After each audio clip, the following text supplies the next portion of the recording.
They took his badge, cut off his access, and told him to This negligence leave. is unacceptable, soldier. For choosing a child's life over protocol, a former Navy SEAL was fired in the middle of a snowstorm.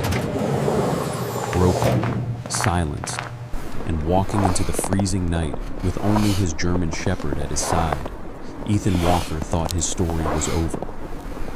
He was wrong. Because minutes later, the ground began to shake. Military helicopters tore through the white sky, landing in the middle of the city.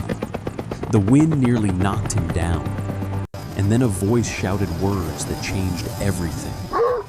"We don't want the officials. We want the SEAL and the dog." This is a story about faith, courage, and doing what's right when it costs you everything. If stories like this move you, share it, leave a comment, and subscribe. And may God bless you and everyone watching today. Snow fell thick and sideways over Denver, muffling the city in white silence and turning every light into a blurred halo against the dark. Ethan Walker stood just inside the automatic glass doors of St. Helena Private Hospital, watching the storm swallow the parking lot. At 38, he carried himself with the quiet weight of someone who had learned long ago not to waste movement. He was tall, broad-shouldered, with a compact strength that came not from a gym but from years of disciplined survival.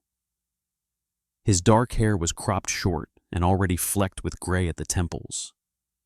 A trimmed beard framed a face marked by sharp cheekbones and a thin scar running from the corner of his left eyebrow toward his temple, a souvenir from a deployment he never talked about. Beside his left leg sat Rex. Rex was a 5-year-old German Shepherd, sable-coated, lean and powerful, with alert amber eyes that missed nothing. His ears stood tall even in rest, and the tip of his tail twitched whenever unfamiliar voices rose. Rex had been trained as a K-9 in overseas security operations before being reassigned stateside. He did not bark unless there was reason. Tonight, he was very quiet. Ethan adjusted the patch on his jacket, security, and glanced at the clock above the reception desk. 2:17 a.m. Night shift always felt longer during snowstorms. The hospital was technically private, technically calm, but Ethan had learned that emergencies respected no balance sheets. He had taken this job 2 years earlier, after leaving the Navy SEALs under circumstances that were never fully explained in polite conversation. A roadside blast overseas had killed 2 men from his unit and left Ethan with a fractured spine and a deeper fracture in trust. He healed enough to walk, to run, to work, but something in him had changed. Hospitals felt familiar. Order, crisis, consequences. The sliding doors burst open. A woman stumbled inside, snow clinging to her coat, panic tearing her voice apart. "Help, please, my son, he can't breathe." Ethan was already moving. The boy was small, maybe 8 years old, his face blotchy red and pale at the same time. His lips were swelling, eyes wide with terror, hands clawing at his throat. Ethan knelt, steady, his voice low and controlled. "Sir, look at me. You're okay. You're not alone." Rex shifted instantly, standing between the mother and the forming crowd, body angled, calm but immovable. A nurse rushed over, Sarah Lynn, early 30s, slim and exhausted. Dark hair pulled into a fraying bun. Her skin was pale, with long hours under fluorescent lights. She was competent, kind, and visibly afraid. "Anaphylaxis," she whispered. "Where's the attending?"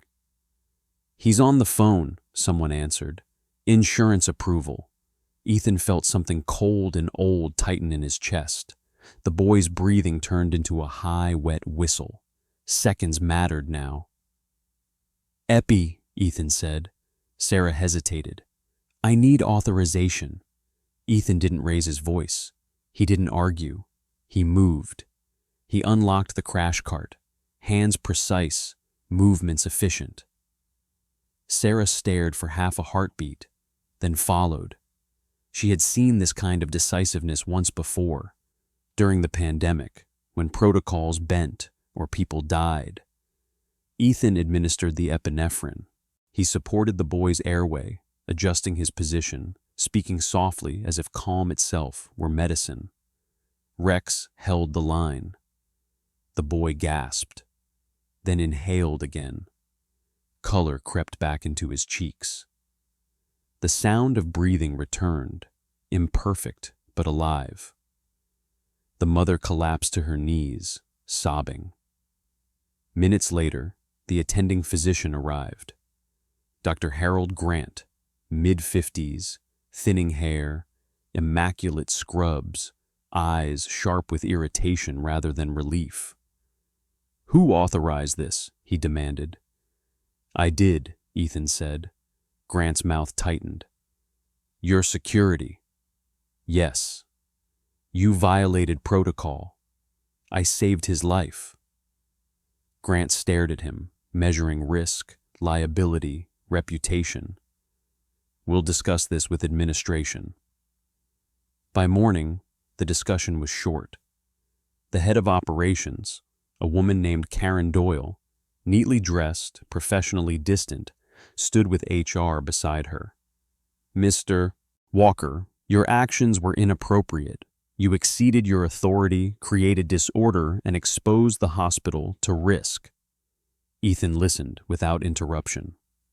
"We're terminating your contract, effective immediately," she concluded. "Please surrender your badge." Rex growled softly. "It's okay," Ethan murmured, resting a hand on the dog's neck. He placed the badge on the desk. Metal on wood. Final. Sarah watched from the hallway, eyes wet, saying nothing. She knew the truth. She also knew fear. Ethan gathered his belongings, a jacket, gloves, a folded photo of his former unit, and walked out into the snow. Rex stayed close, shoulder brushing Ethan's knee with every step. The parking lot was a blank white field. Snow erased footprints as fast as they formed. Ethan exhaled, breath fogging the air. For the first time in years, he had nowhere to report. His phone vibrated. "Unknown number," he answered. A voice, tight and urgent. "Ethan Walker. Where are you right now? Don't hang up." Ethan looked up at the sky, snowflakes melting against his lashes. "I'm standing in the hospital parking lot," he said, "and you're going to tell me why you know my name." Ethan Walker didn't answer the voice on the phone right away. Snow creaked under his boots as he stepped off the hospital curb. Rex moving in perfect sync beside him, shoulder low, head alert. Denver at night had a way of feeling abandoned during storms. Lights dimmed, streets narrowed, the world reduced to wind and breath. "Say that again," Ethan finally said into the phone.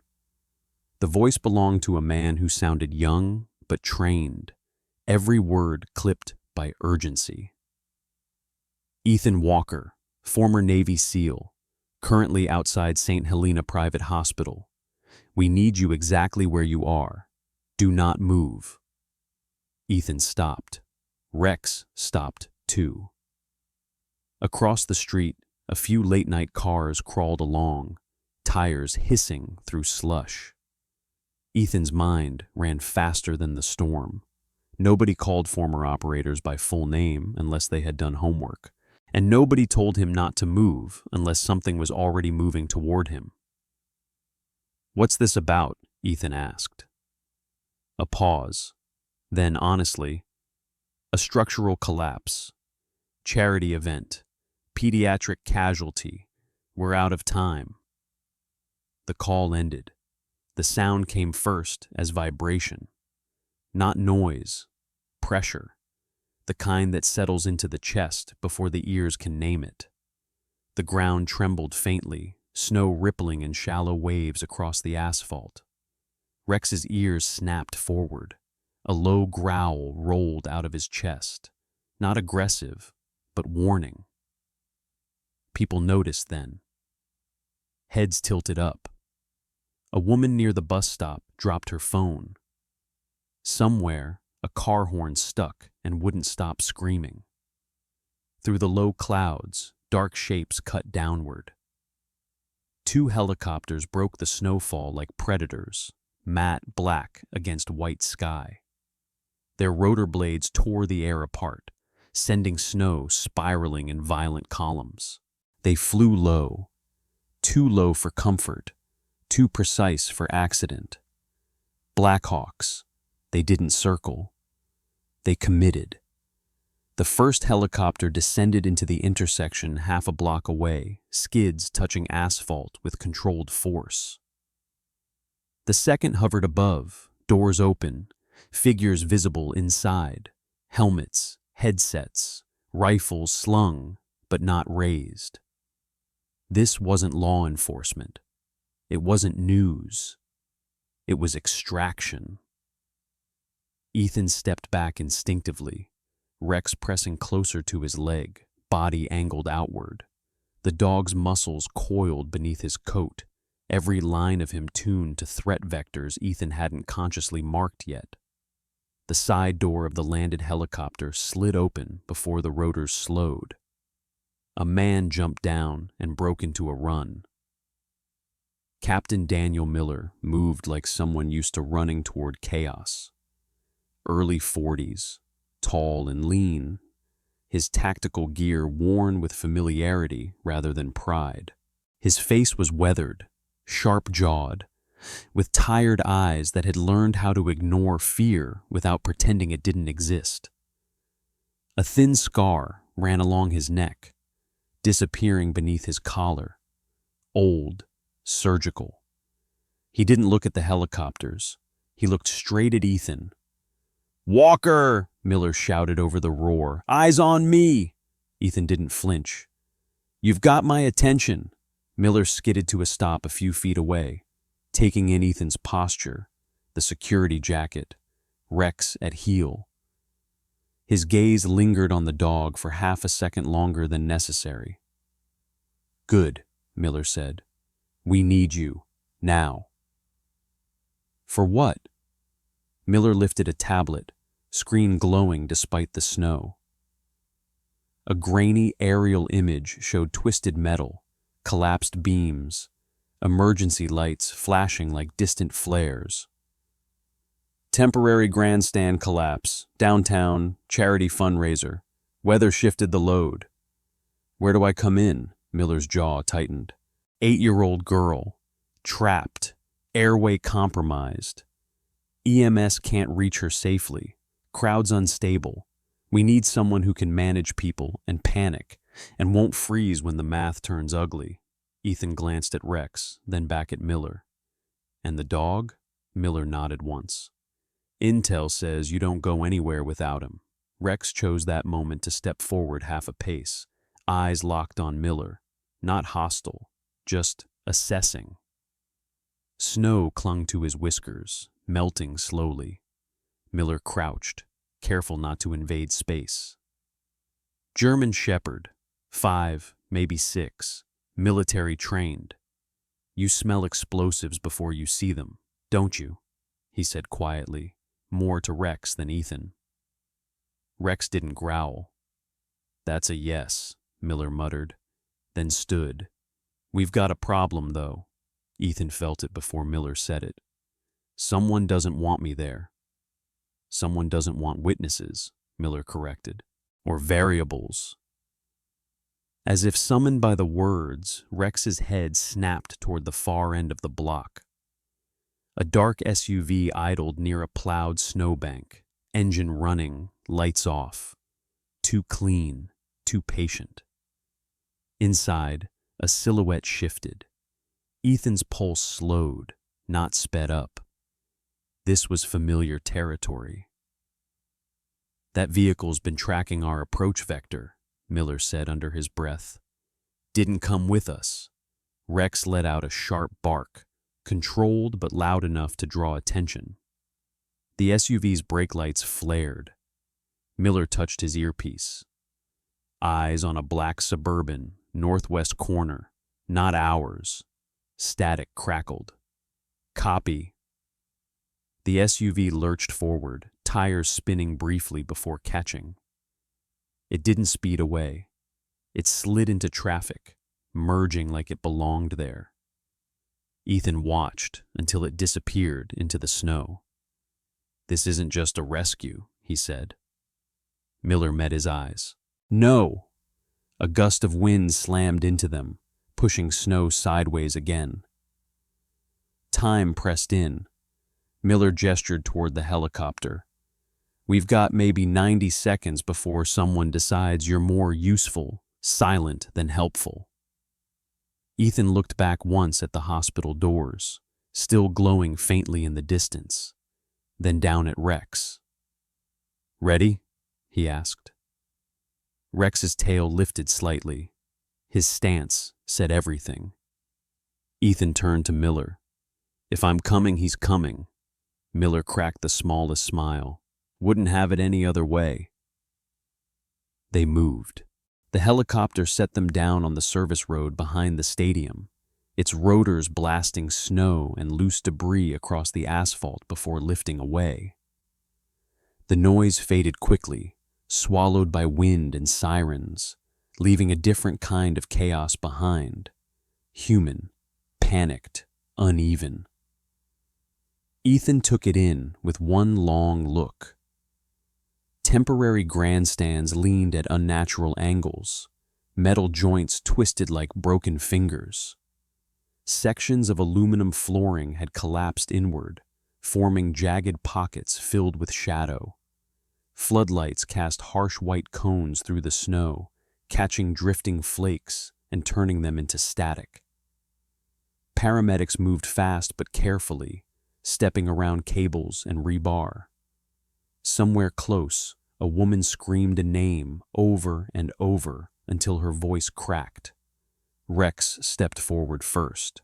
The dog's paws sank into slush and ice, his coat already dusted white again.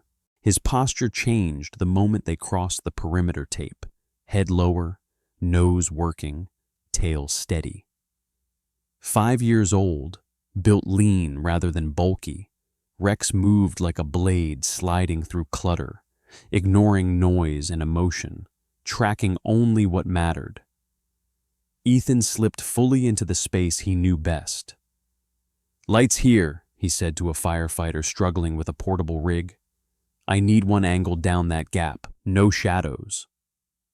The firefighter, a stocky man in his 40s with frost clinging to his mustache, hesitated only a second before complying. Something in Ethan's voice carried authority without volume. A field medical team had already begun setting up under a tent.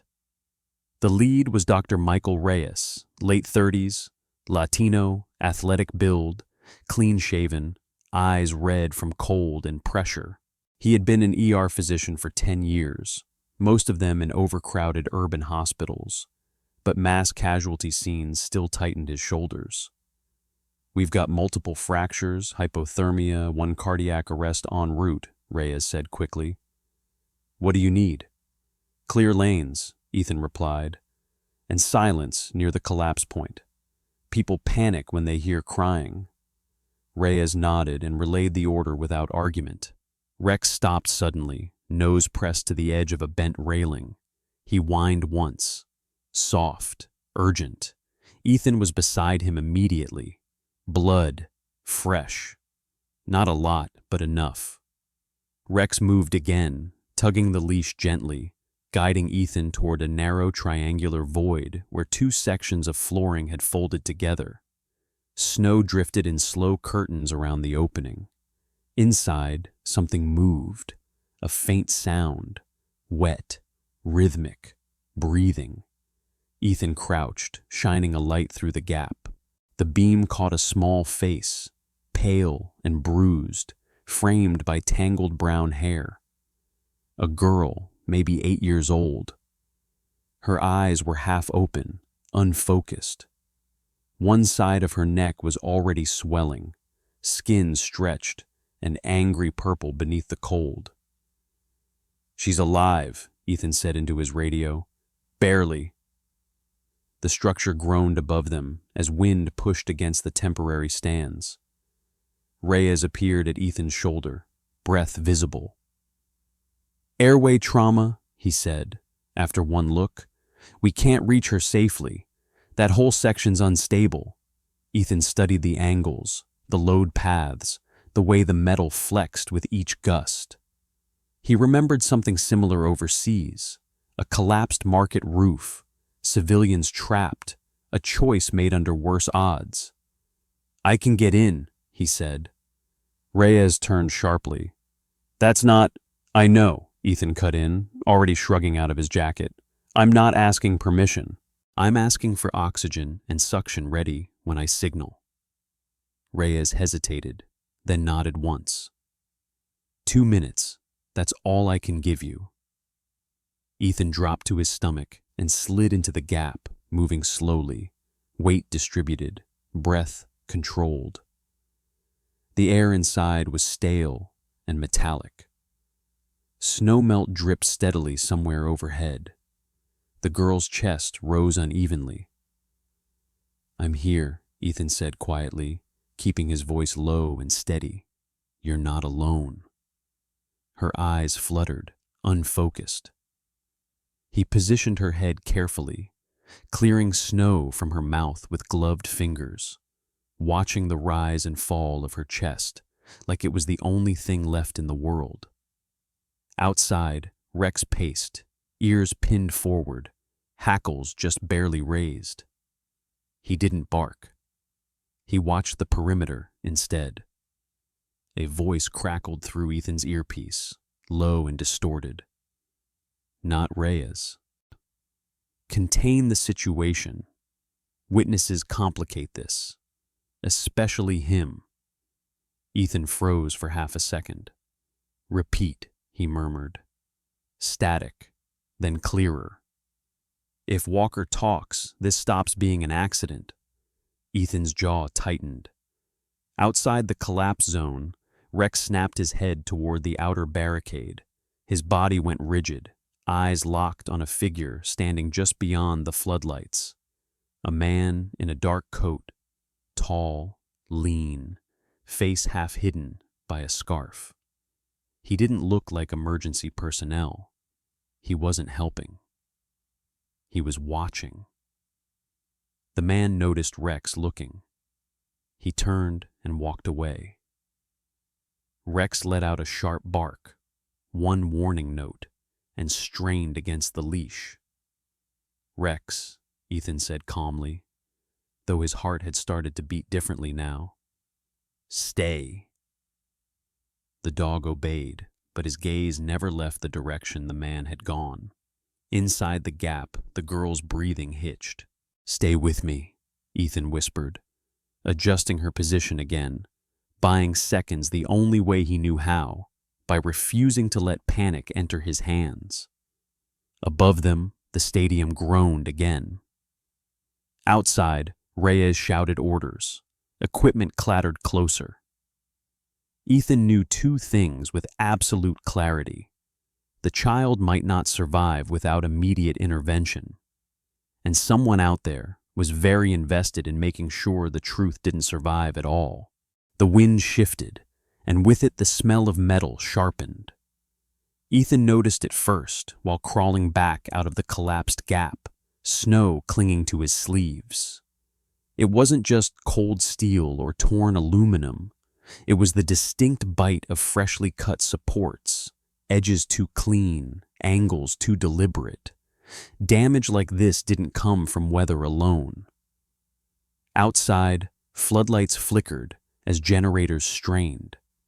Rex was waiting exactly where Ethan had left him, body rigid, teeth bared. Not at the rubble, but at 3 men standing just inside the perimeter. They wore reflective vests and carried clipboards, the universal costume of authority during chaos. Too clean, too dry. Their boots didn't have the slush-caked look of real responders. One of them stepped forward, tall and narrow-shouldered, late 30s at most. He had a neat beard trimmed close to the jaw and eyes that never settled on one thing for long. "We're logistics," he said smoothly. "Command wants Walker debriefed. This way." Ethan didn't move. "What command?" he asked. The man smiled, quick and practiced. "Joint task," Rex growled, a low, unmistakable sound that cut through the sirens. The second man shifted his weight. The third glanced over his shoulder, calculating distance. Ethan's mind ticked through patterns. He had seen this before. Not here. Somewhere hotter. Somewhere darker. The move where you isolate the inconvenient witness before the story hardens. "No debrief happens without Reyes," Ethan said evenly. "Or Miller." The bearded man's smile thinned. "This is faster." Rex lunged forward one step, leash snapping taut, apping. Snow sprayed under his paws as he planted himself squarely between Ethan and the men, hackles raised, amber eyes locked. "Easy," the bearded man murmured, lifting a hand as if calming an animal. His tone was wrong, too controlled. Ethan stepped sideways, placing his body between Rex and the girl's extraction path. "Back away." For half a second, no one breathed. Then the third man bolted. Rex broke free in the same instant. The chase tore through the snow-choked service corridor behind the stadium, floodlights dropping away into darkness. Ethan grabbed the nearest bystander, a teenage boy in a soaked hoodie, shaking so hard his teeth clicked. The kid couldn't have been older than 16, thin, hollow-cheeked, with a crescent-shaped bruise on his jaw that was already yellowing. His name tumbled out in panic. "Liam, I was under the stands. I saw them." Ethan pulled him behind a concrete barrier, shielding him from view. "Slow down. Breathe." Behind them, Rex's paws thundered, claws scraping ice. A shout. A slip. Then silence broken by a single sharp bark. Rex returned, dragging something clenched in his teeth. A badge. Plastic, laminated, stamped with a corporate logo from one of the stadium's primary sponsors. The clip was bent, as if torn from a jacket mid-run. Ethan took it, thumb brushing the raised lettering. Money, access, planning. Liam stared at it, eyes wide. "They told me not to talk. Said I'd get blamed. Said you'd get blamed." "For what?" Ethan asked. The boy swallowed. "For pushing, for causing panic, for making it worse." Ethan exhaled slowly. Nearby, Captain Miller appeared out of the snow, face hard, rifle slung but lowered. He took in the scene in seconds. The badge, the boy, Rex's bloodied gums from biting through fabric. "We lost one," Miller said. "Not the one I wanted to lose." Reyes joined them, breath fogging, eyes flicking to the badge. "The girls' zissats are dropping. We're out of time." Ethan felt the pressure compress everything into a single point. "Get Liam to a heated vehicle," he told Miller. He saw enough to be useful and dangerous. Miller nodded. "Already done." Ethan turned back toward the rubble, heart thudding not with fear, but with anger sharpened by clarity. The girl lay on a stretcher now, snow melting into her hair. Her skin had taken on a grayish hue, lips tinged blue. Oxygen masked her face, fogging weakly with each breath. Reyes knelt beside her, hands trembling despite his effort to steady them. "Her airway's swelling fast. If we don't intervene—" "I know," Ethan said. He glanced at Rex, who sat at attention despite exhaustion, chest heaving, eyes alert. The dog's presence grounded him the way nothing else could. Somewhere beyond the lights, someone was already shaping a narrative. Accident, panic, rogue security guard. And someone had decided Ethan Walker wasn't supposed to survive it. Ethan looked down at the child, then back at Reyes. "Tell me what you can't do," he said quietly. Reyes met his eyes, fear and trust colliding there. "I can't get a clear airway without collapsing what's left, and I can't risk cutting blind." Ethan nodded once. Behind them, snow kept falling, erasing footprints, burying evidence. But Rex's badge lay heavy in Ethan's palm, and the truth, like oxygen, was running out. The snow didn't stop when the shouting started. It fell steadily, indifferent, coating the stadium ruins while Ethan stood at the center of a narrowing circle, evidence in one direction, a dying child in the other. The choice was brutal, not because it was complicated, but because it was simple. Life first, always. "Give me room," Ethan said, voice low but carrying. No phones, no cameras. Some listened, some didn't. Dr. Michael Reyes stood frozen at the head of the stretcher, shoulders tight, hands hovering uselessly over the girl's chest. Sweat streaked down his temples despite the cold. His dark eyes flicked between the swelling neck and the oxygen monitor, numbers slipping lower with every breath. "I can't get a clean airway," Reyes admitted, voice barely steady.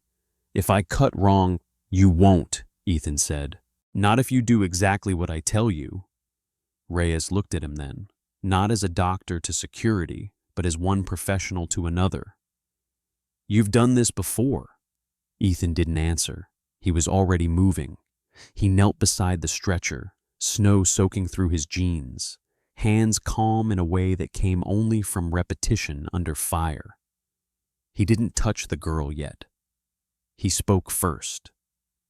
"Listen to me," he said softly, leaning close so she could hear through the mask. "You're doing great. We're going to help you breathe. Stay with me." Her eyelashes fluttered. That was all. "Scalpel," Ethan said. Reyes hesitated for half a heartbeat, then placed it in Ethan's hand. "Watch my hands," Ethan continued. "You cut when I say, not before." Reyes nodded, swallowing hard. Rex positioned himself instinctively at Ethan's back, body squared, muscles locked. His coat was matted with snow and grime now, a small cut visible above his left brow where he'd slammed into debris during the chase. 5 years old, exhausted but unyielding. Anyone who tried to step too close found themselves facing a low, vibrating warning. Ethan guided Reyes through the steps, how to find landmarks by pressure when swelling erased shape, how to angle the blade, how to breathe through fear so hands didn't shake. The cut was clean, the airway opened. The girl gasped, a sound thin but real. Oxygen numbers climbed. Not fast. Enough. "She's stabilizing," Reyes said, disbelief cracking his voice. Ethan exhaled slowly. That was when the noise changed. The murmur around them shifted into something sharper, voices raised, words overlapping. Phones were out now. Someone shouted Ethan's name, not with gratitude, but accusation. "Who authorized that? He's not medical staff. That dog attacked a responder." Ethan stood slowly, blood staining his gloves. He scanned faces, already seeing the pattern form. A woman in a long coat pushed forward, hair perfectly styled despite the snow. Late 40s, sharp features, expensive makeup that couldn't hide the calculation in her eyes. She held a phone to her ear, speaking loudly enough to be heard. "Yes, that's him, former SEAL. He interfered, very aggressive. There's a dog involved." Her name tag read Angela Morrows, event director. She met Ethan's gaze and didn't look away. Two uniformed officers approached moments later, faces tight with uncertainty. One was younger, early 30s, clean-shaven, eyes flicking nervously to Rex. The other was older, heavier, with a gray mustache and the weary posture of someone who'd learned not to ask too many questions. "Sir," the older officer said, "we need you to step aside." "For what reason?" Ethan asked. "Complaints have been filed, claims of disorderly conduct, and," he hesitated, "use of force." Ethan looked down at Rex, then back up. "My dog hasn't bitten anyone. We're going to need him secured anyway." Rex sensed the shift instantly. He stood, hackles rising, eyes locked on the officers. Not aggressive, protective. Ethan placed a hand on Rex's collar. "Easy." The younger officer reached for his radio. "Animal control's on the way." Reyes stepped forward. "You can't take him now. He kept this scene under control." Angela Morrows smiled thinly. "We all appreciate heroics, Doctor, but rules matter." Ethan saw it clearly now. The story was already being written. Rogue ex-soldier, unstable, dangerous dog. The badge Rex had recovered was nowhere to be seen, swallowed into an evidence bag that had quietly vanished. Then the wind changed again, not the natural kind. Engines, multiple, heavy. A low rumble rolled across the service road, growing louder. Headlights cut through the snow in a precise formation. Black SUVs, state trooper motorcycles flanking them. The crowd stilled. Doors opened in unison. A man stepped out of the lead vehicle. He was in his early 50s, tall, broad, with silver threaded through dark hair combed neatly back. His face was lined, not from age, but from responsibility. He wore a dark overcoat, unbuttoned, as if he'd left in a hurry. Governor Thomas Hale. Ethan recognized him from screens, debates, fundraisers. The governor's eyes swept the scene once, taking in the rubble, the stretcher, the officers, Rex. Then he looked directly at Ethan. "Is that the man who kept my niece breathing long enough for you to cut?" Hale asked, voice calm, unmistakably controlled. Silence dropped like a held breath. Reyes straightened. "Yes, sir," Hale nodded once, then his gaze shifted to the officers. "Step back." They did. Hale approached Ethan, snow crunching under polished shoes. Up close, his expression softened, not into gratitude, but into recognition. "I was told there was a problem here," Hale said quietly. "What I see is a man who chose a child over convenience." Angela Morrows opened her mouth. Hale didn't look at her. "You can file your reports later." He turned back to Ethan. "For now, no one's taking you or your dog anywhere." Behind them, the girl breathed steadily, and for the first time since the storm began, the lie wavered. The snow thickened as the governor's convoy settled into place, engines idling like restrained animals. Floodlights hummed, throwing hard shadows across the wreckage. What had been chaos minutes earlier began to organize itself around a single truth. This scene now belonged to investigators. Governor Thomas Hale moved with the economy of a man used to command rooms without raising his voice. Up close, the lines around his eyes were deeper than they looked on television, carved by years of compromise and consequences.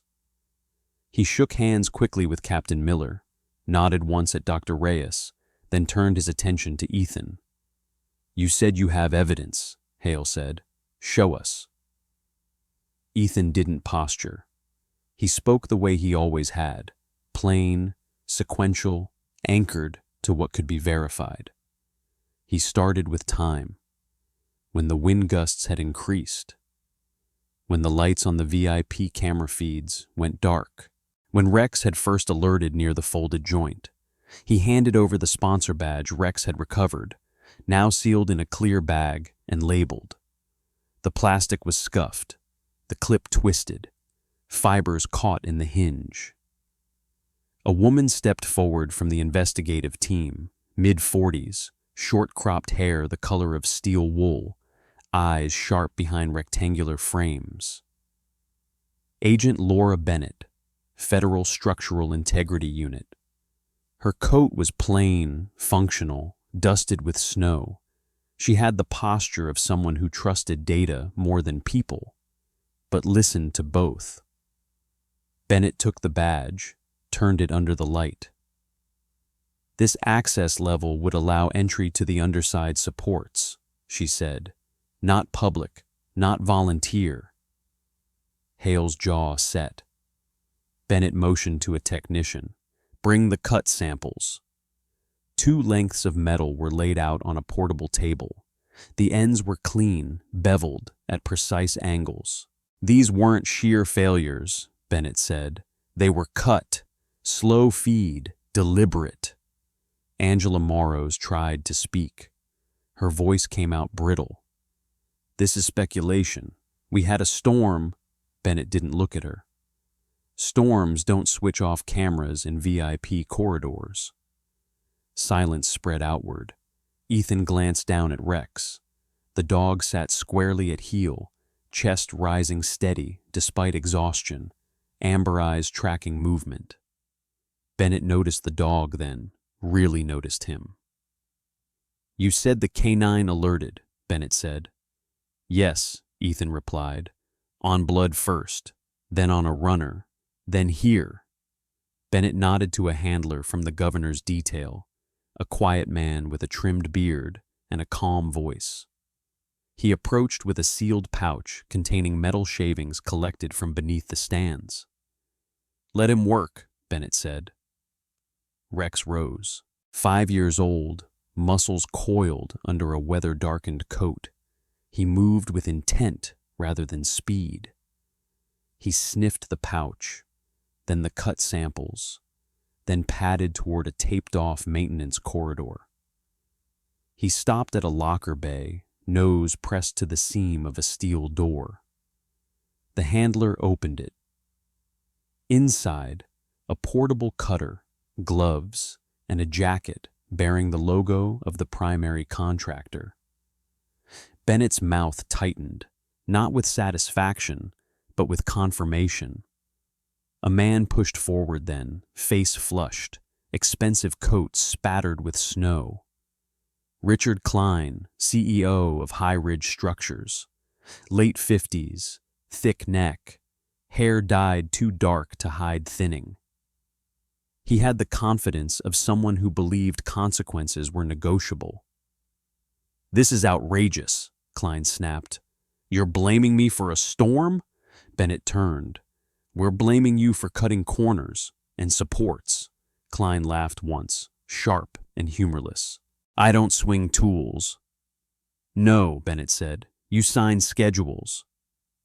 A second figure appeared near the edge of the lights, trying to disappear into them. Hospital Administrator Mark Ellison, who had signed Ethan's termination hours earlier, mid-40s, pale, clean-shaven, eyes darting. He had always spoken softly, preferring memos to confrontation. Fear had made him careless. Bennett's gaze flicked to him. "And you shut down the cameras?" Ellison swallowed. "We were told—" "By whom?" Hale asked. Ellison's shoulders sagged. "By Mr. Klein's office. They said it was a liability issue." The words landed heavy and final. Hale stepped forward.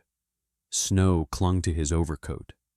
"You disabled safety oversight to protect profit, and when people were hurt, You tried to bury the man who kept a child breathing.